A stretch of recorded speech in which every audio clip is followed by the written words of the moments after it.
Hello विद्यार्थी मित्रों, doctor काश्मीरिया सुतरिया स्वागत है आपनो આજના વિડીયોમાં। આપણે અભ્યાસ કરી રહ્યા છીએ ચેપ્ટર 2 સપુષ્પી વનસ્પતિઓમાં લિંગી પ્રજનન। આજના વિડીયોમાં આપણે અભ્યાસ કરીશું સ્ત્રીકેસરની રચના, તેમાં મહાબીજાણુ ધાની એટલે કે અંડક અને માદાજન્યુજનકનો વિકાસ। જાયાંગ એટલે કે સ્ત્રીકેસર ચક્ર અને પુષ્પની રચનામાં સ્ત્રીકેસર ચક્ર એ પુષ્પનો માદા પ્રજનન અંગ છે। આ જે સ્ત્રીકેસર ચક્ર છે, સ્ત્રીકેસર ચક્રમાં સ્ત્રીકેસરોની સંખ્યા મુજબ બે પ્રકારના હોય છે।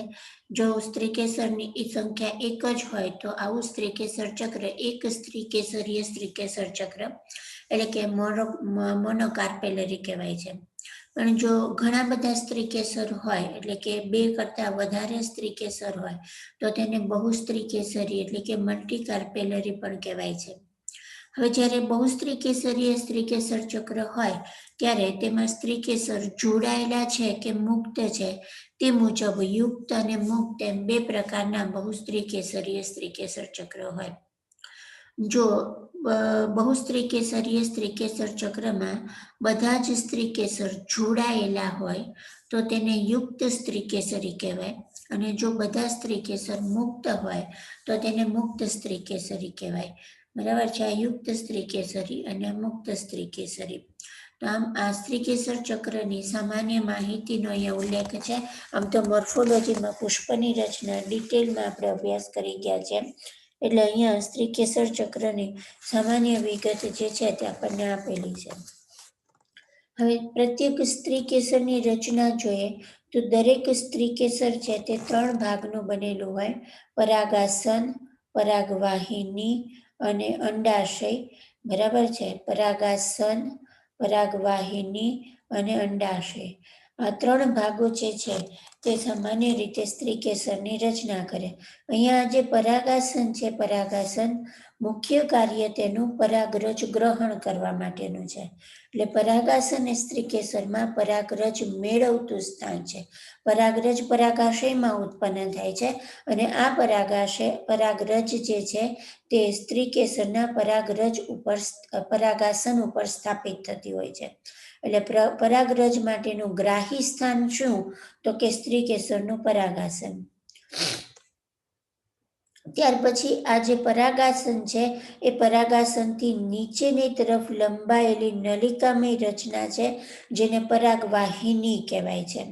અને આ પરાગવાહિની પાયાના ભાગે ફૂલેલી કોથળી જેવી રચનામાં જોડાયેલી છે, જેને બીજાશય કે અંડાશય કહેવામાં આવે છે। અને આ બીજાશય કે અંડાશયની અંદર એટલે કે તેના પોલાણમાં જરાયુ હોય છે, અને આ જરાયુ ઉપરથી મહાબીજાણુ ધાની ઉદ્ભવે છે અને તેને સામાન્ય રીતે અંડક પણ કહેવામાં આવે છે। આ રીતના આ છે પરાગાસન છે, પછી આ પરાગવાહિની છે અને આ બીજાશય છે, અને બીજાશયની અંદર તો કે આ જરાયુ છે, અને જરાયુની સાથે તો કે આ મહાબીજાણુ ધાની છે તે જોડાયેલી છે। અને તેની અંદર આ જે મહાબીજાણુ ધાની છે તેને આપણે અંડક પણ કહીએ છીએ। એ અંડકની સંખ્યા જો જોઈએ તો બીજાશયમાં અંડકોની સંખ્યા 1 પણ હોઈ શકે અને ઘણી બધી હોઈ શકે। એક અંડકની સંખ્યા 1 હોય તેવા ઉદાહરણ જોઈએ તો ઘઉં છે, ડાંગર છે, કેરી છે, તેમાં અંડકની સંખ્યા 1 જ છે। પરંતુ અસંખ્ય અથવા તો ઘણા બધા હોય તેવા તો કે પપૈયામાં બીજ ઘણા બધા છે, તો એ અંડક છે બીજમાં નિર્માણ પામતું હોય છે, તો એ અંડકોની સંખ્યા ઘણી બધી છે। તરબૂચમાં અંડકોની સંખ્યા ઘણી બધી છે, ઓર્કિડ્સમાં અંડકોની સંખ્યા ઘણી બધી છે। તો આ રીતના સ્ત્રીકેસર ચક્ર અને સ્ત્રીકેસરની રચના જે છે તેના વિશે આપણે વાત કરી।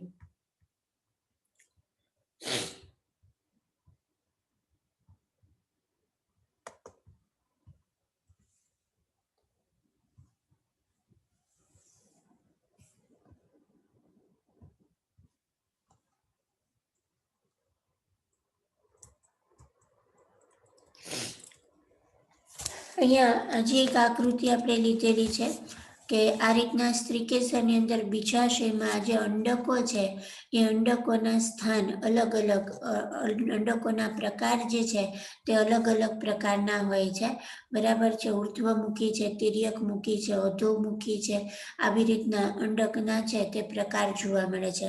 આપણને ટેક્સ્ટબુકમાં જે અંડકનો પ્રકાર દર્શાવ્યો છે તે આ રીતનો ઉર્ધ્વમુખી અંડક છે. આ જે છે ઉર્ધ્વમુખી અંડક છે એ આપણને આવું ઉર્ધ્વમુખી અંડક બતાડ્યું છે. તો વિદ્યાર્થી મિત્રો, મહાબીજાણુધાની અથવા તો અંડકની રચના હવે આપણે સમજીએ. આ આપણી ટેક્સ્ટબુકની જ નામ નિર્દેશિત આકૃતિ છે. અહીંયા જોઈ શકીએ છીએ કે આ જે નળી જેવો ભાગ છે, અહીંયાથી આ નળી જેવો ભાગ છે તેને અંડનાળ અથવા તો અંડક દંડ કહેવાય છે. આ જે ભાગ છે તેને બીજ છિદ્ર કહેવાય છે. અહીંયા અંડક છિદ્ર છે અને અંડક છિદ્ર તરફનો આ જે છેડો છે તેને અંડક છિદ્રીય ધ્રુવ કહેવાય. આ બાહ્ય અંડક આવરણ છે, પછી અંત અંડક આવરણ છે અને તેની અંદરની તરફ આ જે વિસ્તાર છે, અહીંયા જે કોષીય વિસ્તાર હોય તેને પ્રદેહ કહેવામાં આવે છે. અને એ પ્રદેહમાંથી કોઈ એક કોષ છે તે આગળ વિકાસ પામી અને ભ્રૂણપૂટનું નિર્માણ કરતો હોય છે. અને અંડછિદ્રથી વિરુદ્ધ ધ્રુવ તરફનો આ જે ભાગ છે તેને અંડક તલી, અંડકનો તલનો ભાગ છે કહેવાય, અંડક છે એનો તલનો ભાગ કહેવાય, તેને અંડક તલીય ધ્રુવ કહેવાય છે. હવે આપણે એક એક રચના વિશે વાત કરતા છે. તો સૌથી પહેલા અંડનાળ અથવા તો અંડક દંડ. અહીંયા તમને બતાડી દો કે આ જે ભાગ છે અંડનાળ અથવા તો આ જે ભાગ છે તેને અંડનાળ કહેવાય. અહીંયા છે તેને અંડનાળ, આ અંડક છે, આ અંડનાળ છે અને આ જે વિસ્તાર છે તેને જરાયુ કહેવાય. બરાબર. તો અહીંયા જરાયુ, આ જરાયુ, અહીંયાથી આ અંડનાળ અથવા તો અંડક દંડ અને આ અંડક. તો અંડક અને જરાયુને જોડતી જે દંડ જેવી આ રચના છે તેને અંડકનાળ અથવા તો અંડદંડ કહેવાય. ફરીથી કહી દઉં, જરાયુ સાથે અંડકને જોડતી જે દંડ જેવી રચના છે તેને અંડકનાળ અથવા તો અંડદંડ કહેવાય છે. આપણી આકૃતિમાં અને આપણી ટેક્સ્ટબુક શું કહે છે એની જો વાત કરીએ તો અંડક જે છે, આ જે અંડક છે તે અંડક અંડનાળ અથવા તો અંડક દંડ નામની રચના મારફતે જરાયુ સાથે જોડાય છે. એટલે કે જરાયુ અને અંડકને જોડતી જે દંડ જેવી રચના છે તેને અંડકનાળ અથવા તો અંડક દંડ કહેવાય છે. ત્યાર પછી બીજ કેન્દ્ર. બરાબર. બીજ કેન્દ્ર શું છે? તો કે જ્યાંથી અંડક છે તે અંડનાળ સાથે જોડાય. બરાબર. બીજ કેન્દ્ર એ કેવો ભાગ છે? તો કે અંડક અને અંડનાળને જોડતો ભાગ છે. આ અંડક છે અને આ અંડનાળ છે તેને જોડતું, અહીંયાથી એ જોડાય છે, અંડક સાથે અંડનાળ અહીંયાથી જોડાય છે, તેને બીજ કેન્દ્ર કહેવાય છે. અને જ્યારે પરિપક્વ બીજ ઉપર તમે જોશો તો એક નાનું ધાબા સ્વરૂપે જોવા મળશે. દાખલા તરીકે મગનો દાણો લઈને જોશો તો મગના દાણામાં સાઈડમાં ચોરસ, સફેદ અને સહેજ કાળું ટપકું ધરાવતું સહેજ ચોરસ જેવું બીજ કેન્દ્ર જોવા મળશે. શીંગનો દાણો હશે તો એની ટોચ જે અણી છે ત્યાં આગળ સફેદ કલરનું ટપકું જોવા મળશે. ત્યાર પછી ચણાનો દાણો છે તો એ ચણાના દાણામાં તેના ફોતરા જેવા રંગનો જ સહેજ ઉપસેલો ભાગ, ટોચ જે અણી જેવો ભાગ દેખાતો હોય ત્યાં આગળ છે નીચેની તરફ એવો ફોતરા જેવો જ ઉપસેલો ભાગ હોય છે. તો એ બીજ કેન્દ્રનો વિસ્તાર દર્શાવે છે. એ ભાગ એવું દર્શાવે છે કે જ્યાંથી અંડક છે તે અંડનાળ સાથે જોડાયેલો છે. એટલે ફરીથી કહીએ કે અંડનાળ એ કોને જોડતી રચના છે? આ અંડનાળ જે છે એ અંડનાળ કોને જોડતી રચના છે? અંડનાળ એ કોને જોડતી રચના છે? તો કે અંડક અને જરાયુને જોડતી દંડ જેવી રચના. હવે અંડકને અંડનાળ સાથે જોડતી રચના એટલે શું કહેવાય? અંડકને અંડનાળ સાથે જોડતી રચના એટલે કે બીજ કેન્દ્ર અથવા તો હિલમ કહેવાય. ત્યાર પછીની રચના આપણે જોઈએ તો અંડક આવરણ. બરાબર. અંડકને આવરિત કરતા જે રક્ષણાત્મક આવરણો છે, બે રક્ષણાત્મક આવરણો છે, બાહ્ય અંડક આવરણ અને અંતઃ અંડક આવરણ. બરાબર. બાહ્ય અને અંતઃ એમ બે રક્ષણાત્મક આવરણો આવેલા છે જેને અંડક આવરણ કહેવાય છે. અને એ અંડક આવરણ છે તે આ જે પ્રદેહનો વિસ્તાર છે એ પ્રદેહના વિસ્તારને આવરિત કરે છે. આ જે પ્રદેહ છે પ્રદેહના વિસ્તારને આવરિત કરતા જે રક્ષણાત્મક આવરણો છે તેને અંડક આવરણ કહેવાય. પરંતુ અહીંયા એક અગત્યની વસ્તુ એ છે કે આ જે અંડક આવરણો છે તે અહીંયા પ્રદેહને અથવા તો અંડકને સંપૂર્ણપણે આવરિત નથી કરતું, પરંતુ અહીંયા ટોચના ભાગે નાનું છિદ્ર જેવી રચના બાકી રહે છે, જેને અંડ છિદ્ર અથવા તો બીજાંડ છિદ્ર કહેવાય છે. બરાબર, એવો વિસ્તાર કે જ્યાં અંડક આવરણ અંડકને આવરતું નથી અને ત્યાં સૂક્ષ્મ છિદ્ર જેવી રચના બને છે, જેને અંડક છિદ્ર અથવા તો બીજાંડ છિદ્ર કહેવાય છે. અને જે વિસ્તાર તરફ, જે છેડા તરફ અંડક છિદ્ર આવેલું છે તેને અંડક છિદ્રીય ધ્રુવ કહેવાય છે. ત્યાર પછી આપણે આગળ જોઈએ તો પ્રદેહની રચના. તો પ્રદેહ શું છે? અંડક આવરણથી ઘેરાયેલો કોષીય સમૂહ. અહીંયા જે કોષીય સમૂહ છે એ કોષીય સમૂહને શું કહેવાય છે? પ્રદેહ કહેવાય છે. અને પ્રદેહના કોષો છે તે વિપુલ પ્રમાણમાં એટલે કે મોટા જથ્થામાં સંચિત ખોરાક ધરાવે છે. બરાબર. ભ્રૂણપૂટ શું છે? તો કે આ જે પ્રદેહની અંદર, આ જે પ્રદેહનો વિસ્તાર છે એ પ્રદેહની અંદર, બરાબર, જે એક પ્રદેહના કોઈ એક કોષમાંથી જ જે માદાજન્યુજનક વિકાસ પામે છે તેને ભ્રૂણપૂટ કહેવાય છે. એટલે ભ્રૂણપૂટ અથવા તો માદાજન્યુજનક જે પ્રદેહની અંદર પ્રદેહના કોષમાંથી જ વિકસે છે.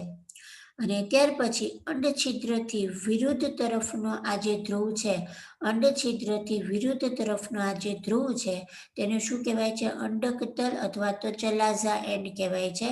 અંડકનો તલ ભાગ છે, અંડકનો તલ ભાગ છે, અંડકનો ટોચનો ભાગ છે. અહીંયા જે આપણને અંડક આપ્યું છે તે ઉર્ધ્વમુખી અંડક છે. કેવું છે? ઉર્ધ્વમુખી અંડક છે. ત્યાર પછી આ જે પ્રદેહનો કોષ છે, પ્રદેહ છે, પ્રદેહના કોષમાંથી કેવી રીતે માદાજન્યુ મહાબીજાણુધાની અથવા તો ભ્રૂણપૂટની રચના થાય છે તેની આપણે વાત કરીએ. તો સૌથી પહેલા આ જે પ્રદેહના કોષ છે એ પ્રદેહના કોષમાંથી કોઈ એક કોષ એ મોટું બની અને મહાબીજાણુ માતૃકોષની રચના કરશે અને એ મહાબીજાણુ માતૃકોષમાંથી મહાબીજાણુનું નિર્માણ થશે. એટલે કે આપણે જે પ્રક્રિયા ભણવાની છે તે મહાબીજાણુ જનનની પ્રક્રિયા ભણવાની છે. મહાબીજાણુ માતૃકોષમાંથી મહાબીજાણુ બનવાની પ્રક્રિયા એટલે મહાબીજાણુ જનન. તો સૌથી પહેલા આપણે જોઈએ કે મહાબીજાણુ માતૃકોષ કહેવાય કોને? તો કે અંડકના પ્રદેહના, આ જે આખો અંડક છે, આ અંડક છે એ અંડકના પ્રદેહના અહીંયા અંડછિદ્ર તરફના જે કોષો હોય છે એમાંથી કોઈ એક કોષ છે તે ઘટ બને છે, મોટો બને છે. તેનો કોષરસ ઘટ હોય અને સ્પષ્ટ કોષ કેન્દ્ર ધરાવતો આ રીતના મોટો કોષ બને છે, જેને મહાબીજાણુ માતૃકોષ કહેવાય. અને આ મહાબીજાણુ માતૃકોષ છે તે અર્ધીકરણ પ્રકારે વિભાજન પામી. એટલે કે પહેલું અર્ધીકરણ થાય ત્યારે આવી રીતના બે દ્વિકોષીય મહાબીજાણુ જોવા મળે છે અને પછી ક્રમશઃ બીજા અર્ધીકરણના અંતે આ રીતના 4 કોષીય મહાબીજાણુ જોવા મળે છે, જેને મહાબીજાણુ ચતુષ્ક કહેવાય છે. શું કહેવાય છે? મહાબીજાણુ ચતુષ્ક. તો આ રીતના મહાબીજાણુ માતૃકોષમાંથી મહાબીજાણુ બનવા સુધીની જે પ્રક્રિયા છે તેને મહાબીજાણુ જનનની પ્રક્રિયા કહેવાય. અને મહાબીજાણુ જનન શેમાંથી ઉદ્ભવશે? તો કે મહાબીજાણુ માતૃકોષમાંથી. કઈ પ્રક્રિયા દ્વારા? તો કે અર્ધીકરણ પ્રકારે વિભાજન પામી અને તે મહાબીજાણુઓનું નિર્માણ કરે છે. મહાબીજાણુ માતૃકોષ શેમાંથી વિભેદિત થાય છે? તો કે પ્રદેહના કોષોમાંથી. પ્રદેહમાં જે અંડછિદ્રના પ્રદેશ છે ત્યાંથી કોઈ એક કોષ છે તે મહાબીજાણુ માતૃકોષ તરીકે વિભેદિત થાય છે. તેનો કોષરસ ઘટ હોય, સ્પષ્ટ કોષ કેન્દ્ર ધરાવતો તે મોટો બને છે. અને આ મહાબીજાણુ માતૃકોષ છે, આ મહાબીજાણુ માતૃકોષ તે અર્ધીકરણ પામી અને મહાબીજાણુ ચતુષ્કની રચના કરે છે. એટલે કે એકચ્યુઅલમાં આખી જે પ્રક્રિયા છે, પ્રક્રિયા અહીંયા જ થશે, આ વિસ્તારમાં જ થશે, આ ભાગમાં જ થશે આ પ્રક્રિયા આખી. આ રીતના નિર્માણ પામેલા મહાબીજાણુઓ જે છે તે આગળ માદાજન્યુજનક એટલે કે ફિમેલ ગેમેટોફાઇટની રચના કરે છે. આપણે જોયું કે આ 4 મહાબીજાણુઓનું નિર્માણ થાય છે. તો એ 4 મહાબીજાણુઓ છે તે જીવંત રહેતા નથી. 4માંથી કોઈ એક જ મહાબીજાણુ છે તે સક્રિય રહે છે અને બાકીના 3 છે તે અવનત એટલે કે નાશ પામે છે. 4 જે મહાબીજાણુ હતા તેમાંથી કોઈ એક જ મહાબીજાણુ સક્રિય રહે અને માદા જન્યુજનકની રચના કરે છે, બાકીના 3 છે તે નાશ પામે છે. જે સક્રિય મહાબીજાણુ છે તે ભ્રૂણપુટ એટલે કે માદા જન્યુજનકનો વિકાસ કરશે. કેવી રીતે? તો કે એક જ મહાબીજાણુમાંથી સમગ્ર ભ્રૂણપુટના નિર્માણની જે પ્રક્રિયા થાય છે, અહીંયા એક જ આપણે કીધું ને 3 છે તે નાશ પામે છે અને એક જ સક્રિય રહે છે. તો એક જ મહાબીજાણુમાંથી ભ્રૂણપુટ નિર્માણ થશે એટલે ભ્રૂણપુટના આવા વિકાસને એક બીજાણુક એટલે કે મોનોસ્પોરિક કહેવામાં આવશે.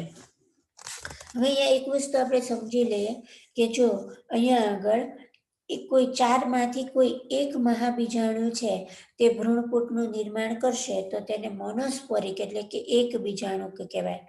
જો 2 મહાબીજાણુઓ ભ્રૂણપુટનું નિર્માણ કરશે તો તેને દ્વિબીજાણુક કહેવાય. 3 મહાબીજાણુઓ જો ભ્રૂણપુટના નિર્માણમાં સંકળાશે, બરાબર, તો તેને ટ્રાયસ્પોરિક એટલે કે ત્રિમહાબીજાણુ, અને 4 મહાબીજાણુઓ જો ભ્રૂણપુટના નિર્માણમાં ભાગ લેશે તો તેને ટેટ્રાસ્પોરિક એટલે કે ચોથું બીજાણુક વિકાસ કહેવામાં આવે છે. તો અહીંયા આપણે જે અભ્યાસ કરવાનો છે તે એક મહાબીજાણુક એટલે કે મોનોસ્પોરિક ફિમેલ ગેમેટોફાઇટનો આપણે અભ્યાસ કરવાનો છે. ખાસ અહીંયા યાદ રાખીએ, કોષોની પ્લોઇડી. કયા કોષોની પ્લોઇડી? તો કે પ્રદેહ, મહાબીજાણુ માતૃકોષ, સક્રિય મહાબીજાણુ અને માદા જન્યુજનક. તો જે પ્રદેહના કોષો છે તે દ્વિકીય છે અને એ દ્વિકીય પ્રદેહનો કોષ વિભેદિત થઈ અને મહાબીજાણુ માતૃકોષ બનાવે છે એટલે એ પણ દ્વિકીય છે. પણ એ મહાબીજાણુ માતૃકોષમાંથી અર્ધીકરણ થઈ અને મહાબીજાણુનું નિર્માણ થાય છે અને એમાંથી કોઈ એક જ સક્રિય રહેતો હોય તે સક્રિય મહાબીજાણુમાં જે રંગસૂત્રની સંખ્યા છે, કોષોની જે પ્લોઇડી છે તે એકકીય જોવા મળશે અને જે માદા જન્યુજનક વિકાસ પામશે તેમાં પણ રંગસૂત્રની સંખ્યા તો કે એકકીય હશે. હવે આગળ જોઈએ, સક્રિય મહાબીજાણુનું કોષ કેન્દ્ર જે છે તે સમભાજન પામી અને 2 કોષ સર્જે. આપણે અહીંયા જે વાત કરી હતી કે આ 4 કોષો છે એ 4 કોષોમાંથી કોઈ એક કોષ સક્રિય રહે છે, આ એક કોષ સક્રિય રહે છે અને એ કોષનું કોષ કેન્દ્ર વિભાજન પામી અને 2 કોષ કેન્દ્રોનું નિર્માણ કરે છે. બરાબર છે, એટલે કે દ્વિકોષ કેન્દ્રીય ભ્રૂણપુટ. અત્યારે આ જે અવસ્થા છે તેને દ્વિકોષ કેન્દ્રીય ભ્રૂણપુટ કહેવાય છે. પછી તો કે વિભાજન પામી 2 અને તે વિરુદ્ધ ધ્રુવ તરફ ખસે છે. આપણે અહીંયા જોયું કે વિરુદ્ધ ધ્રુવ તરફ ખસે છે. ત્યારબાદ ફરીથી આ જે કોષ કેન્દ્ર છે તે વિભાજન પામે છે અને બંને ધ્રુવ તરફ 2 કોષ કેન્દ્રો સર્જાય છે અને ક્રમિક આ રીતના વિભાજન થઈ અને 4 કોષ કેન્દ્રીય અવસ્થા અસ્તિત્વમાં આવે છે. પહેલું વિભાજન થઈ 2 કોષો બને છે, 2 કોષ કેન્દ્રો બને છે જે વિરુદ્ધ ધ્રુવ તરફ સ્થળાંતરણ થાય છે. ફરીથી તે વિભાજન પામી બંને છેડા ઉપર 2 કોષ કેન્દ્રો બને. આગળ ફરીથી વિભાજન પામી બંને છેડા ઉપર 4 કોષ કેન્દ્રો બને. આ જે 4 કોષ કેન્દ્રો છે તેમાંથી બંને છેડા તરફથી એક કોષ કેન્દ્ર છે તે આ રીતના મધ્ય વિસ્તાર તરફ સ્થળાંતરિત થાય છે અને મધ્ય વિસ્તાર તરફ સ્થળાંતરિત થયેલા કોષ કેન્દ્રને દ્વિધ્રુવીય કોષ કેન્દ્ર, બંને ધ્રુવ તરફથી એક આવે છે એટલે તેને દ્વિધ્રુવીય કોષ કેન્દ્ર છે તે કહેવામાં આવે છે. ક્રમશઃ 4 કોષ કેન્દ્રીય અને છેલ્લે અહીંયા આપણે જોઈએ આકૃતિ, આ 4 કોષ કેન્દ્રીય અવસ્થા થઈ, બરાબર છે. બંને છેડા તરફ 4 કોષ કેન્દ્રીય, પછી આ 8 કોષ કેન્દ્રીય અવસ્થા થઈ અને એ 8 કોષ કેન્દ્રીય અવસ્થામાંથી કોષ કેન્દ્રોની આ રીતના ગોઠવણી જોવા મળે છે. બંને ધ્રુવ તરફથી એક કોષ કેન્દ્ર મધ્ય વિસ્તારમાં આવે છે અને બંને છેડા તરફ એટલે કે અંડછિદ્રીય છેડા તરફ અને અંડક તલ તરફ બંને તરફ 3 કોષ કેન્દ્રો છે તે બાકી રહે છે. એટલે આ રીતના આ જે ભ્રૂણપુટ બને છે તેને અષ્ટકોષીય ભ્રૂણપુટ અથવા તો અષ્ટકોષ કેન્દ્રીય ભ્રૂણપુટ છે તે કહેવામાં આવે છે. અહીંયા કોષ કેન્દ્રનું વિભાજન થાય છે પરંતુ કોષ કેન્દ્રની ફરતે દિવાલનું નિર્માણ થતું નથી. આ 8 કોષ કેન્દ્રીય અવસ્થા બાદ કોષ દિવાલનું નિર્માણ થાય છે અને માદા જન્યુજનક એટલે કે ભ્રૂણપૂટનું નિર્માણ થાય છે. આ જે છે અત્યારે અહીંયા મુક્ત ખાલી કોષ કેન્દ્રો જ જોવા મળે છે. ત્યાર પછી કોષ કેન્દ્રોની ફરતે કોષ દિવાલનું નિર્માણ થાય છે અને કોષ દિવાલ બનતા માદા જન્યુજનકનું અસ્તિત્વ અથવા તો માદા જન્યુજનક કે ભ્રૂણપૂટ સર્જાય છે. આ જે ભ્રૂણપૂટ છે, ભ્રૂણપૂટમાં 8 કોષ કેન્દ્ર પૈકી 6 કોષ કેન્દ્રો છે તે કોષ દિવાલ વડે આવૃત થાય છે. કયા 6 આવૃત થાય છે? તો બંને છેડા તરફ જે 3 કોષ કેન્દ્રો છે તે કોષ દિવાલ વડે આવૃત થાય છે. જ્યારે બાકીના 2 કોષ કેન્દ્રો છે જેને ધ્રુવીય કોષ કેન્દ્રો કહેવાય છે, જે અંડ પ્રસાધનથી નીચે કેન્દ્રસ્થ કોષમાં ગોઠવાય છે. એટલે કે કોષના કેન્દ્રસ્થ ભાગમાં આ રીતના 2 ધ્રુવીય કોષ કેન્દ્રો ગોઠવાય છે. આ અંડછિદ્રીય છેડો છે અને અંડક તલનો છેડો છે. બરાબર છે, અંડછિદ્રીય છેડો અને અંડક તલનો છેડો છે. અને આ મધ્યમાં દ્વિધ્રુવીય અથવા તો ધ્રુવીય કોષ કેન્દ્રો છે જે બંને ધ્રુવ તરફથી સ્થળાંતરિત થઈને આવેલા છે. આ રીતના જે બનેલી અષ્ટકોષ કેન્દ્રીય અવસ્થા છે એ અષ્ટકોષ કેન્દ્રીય અવસ્થા જેમાં લાક્ષણિક ગોઠવણ છે તે જોવા મળે છે. એ લાક્ષણિક ગોઠવણ શું છે? તો અહીંયા આપણે જોઈએ છે. હવે અહીંયા જે અંડછિદ્રીય છેડો હતો એ હવે અહીંયા બતાડ્યો છે અને અંડક તલ બંને ધ્રુવ તરફ 3 કોષોની ગોઠવણી છે અને મધ્યમાં તો કે 2 કોષ કેન્દ્રોની ગોઠવણી છે તે જોવા મળે છે. એટલે કે અંડછિદ્ર તરફના જે 3 કોષો છે તે અંડ પ્રસાધનની રચના કરે છે. કયા 3 કોષો? તો કે અંડછિદ્ર તરફના આ જે અંડછિદ્ર તરફના 3 કોષો છે તે અંડ પ્રસાધનની રચના કરે છે. બરાબર, તેનાથી વિરુદ્ધ અંડક તલ તરફ જે 3 કોષો છે તેને પ્રતિધ્રુવીય કોષો કહેવાય છે અને મધ્યમાં જે કોષ કેન્દ્ર છે એ કોષ કેન્દ્ર જોડાઈને બંને જે મધ્યસ્થ મોટો દ્વિધ્રુવીય કોષ કેન્દ્ર છે જે જોડાઈને દ્વિકોષ કેન્દ્રીય અવસ્થા જોવા મળે છે. આમ જોઈએ તો આવૃત બીજધારીનો જે લાક્ષણિક ભ્રૂણપૂટ છે તે 8 કોષ કેન્દ્રીય પરંતુ 7 કોષીય રચના ધરાવે છે. અહીંયા જોઈએ તો આ પછી જોડાઈ જાય છે. આ બંને જોડાઈ જાય છે એટલે કે એક કોષ થઈ જાય છે. તો કોષો કેટલા થશે? તો કે 3 ને આ 3 6 અને 1 7. બરાબર, પણ કોષ કેન્દ્ર કેટલા થશે? તો કે 3 કોષ કેન્દ્ર, અહીંયા પણ 3 કોષ કેન્દ્ર અને મધ્યમાં 2 કોષ કેન્દ્ર એટલે કે 8 કોષ કેન્દ્ર. આમ 8 કોષ કેન્દ્રીય અને 7 કોષીય અવસ્થા છે તે ભ્રૂણપૂટમાં જોવા મળે છે અને એ ભ્રૂણપૂટ આ રીતના અહીંયા પ્રદેહના મધ્ય વિસ્તારમાં આ રીતે ભ્રૂણપૂટ છે તે ગોઠવાયેલો હોય છે. બરાબર, આ રીતના કેન્દ્રસ્થ કોષો અને આ રીતના ભ્રૂણપૂટ છે તેનો રચના જોવા મળે છે. ફરીથી આખું આકૃતિ ઉપરથી સમજાવી દઉં કે જે મહાબીજાણુ સક્રિય મહાબીજાણુ માતૃકોષ સક્રિય મહાબીજાણુ હતો એ સક્રિય મહાબીજાણુનું કોષ કેન્દ્ર વિભાજન પામે છે. અહીંયા આ કોષ કેન્દ્રનું વિભાજન સમભાજન પ્રકારે થશે અને 2 કોષ કેન્દ્રો અસ્તિત્વમાં આવે જે વિરુદ્ધ ધ્રુવ તરફ સ્થળાંતરિત કરી જાય. ફરીથી વિભાજન થઈ અને બંને છેડા ઉપર 2 કોષ કેન્દ્રો અસ્તિત્વમાં આવે છે.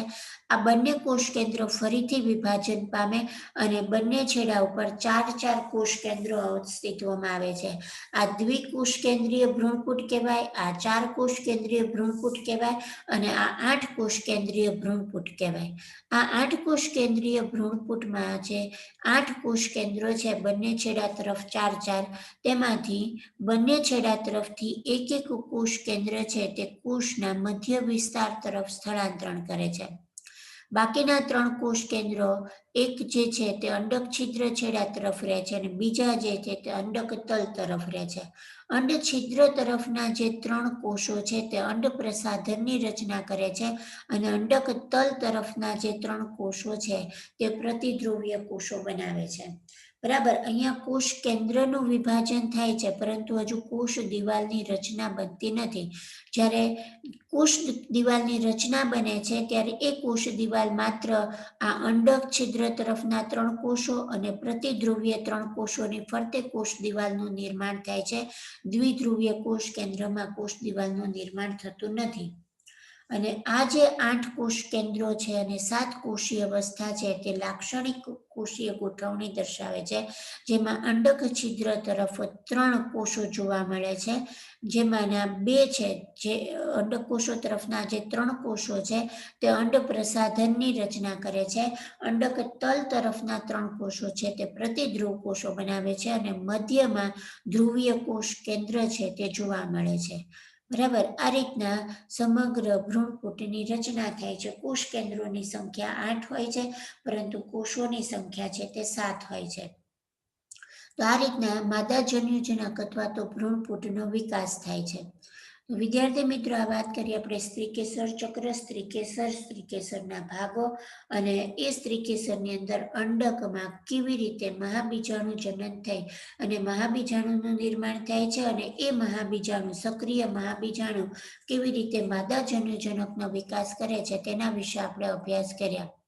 નેક્સ્ટ વિડીયોમાં આપણે પરાગનયનની પ્રક્રિયા વિશે અભ્યાસ કરીશું. આશા છે કે આપને આજના ટોપિક સારી રીતના સમજાણો હશે.